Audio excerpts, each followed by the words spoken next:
Mikoy aprobado na sa ina ni Krista. Ina ni Krista may ipinagtapat kay Kalingap Rab. Ano kaya ito mga Kalingap? Ito ang pag-uusapan natin maya-maya lamang.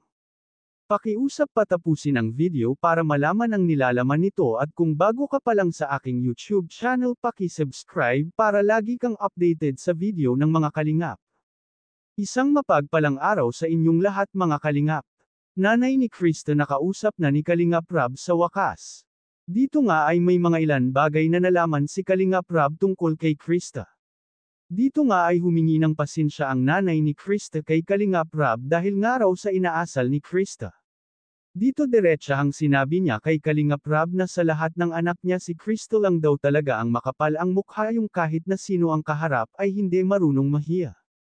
Kahit nga raw sa paaralan ay lahat daw sinasalihan magkapera lang. Andyan na daw ang sumasali ito ng beauty contest singing contest. Minsan naman daw ay nagugulat na lang siya inaabutan na siya ng pera kumbaga madiskarte talaga itong si Krista.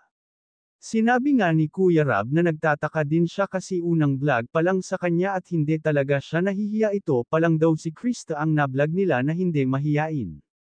Tinanong nga ni Kalingap Rab kung okay sa kanya na may ka-love team si Krista. Okay na okay sa nanay nito ang ka-love team ng anak niya na si Mikoy. Dito nga ay sinabi ng nanay ni Krista na ang gwapo daw ni Mikoy talagang napaka-cute daw. Gwapo naman talaga si Mikoy kung pagmasdan mo nga silang dalawa ay malaki ang pagkakahawig nila sa isa't isa kaya pala pumatok ito sa mga viewers kasi malaki ang pagkakahawig nilang dalawa. Kaso lang mas matanda si Mikoy kay Krista ng 5 years, masyado pang bata si Krista para kay Mikoy.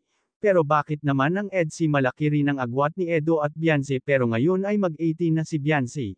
Marami talaga ang nagagandahan kay Krista may hawig nga raw ito kay Angel Locsin. Ang pakiusap lamang ng nanay ni Krista ay sana huwag itong main love kay Mikoy sana ay love team lang talaga sila, dahil nga sa napaka-bata pa ni Krista.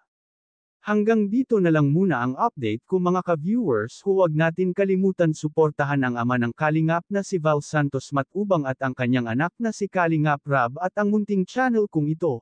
Maraming salamat po, God bless sa inyong lahat.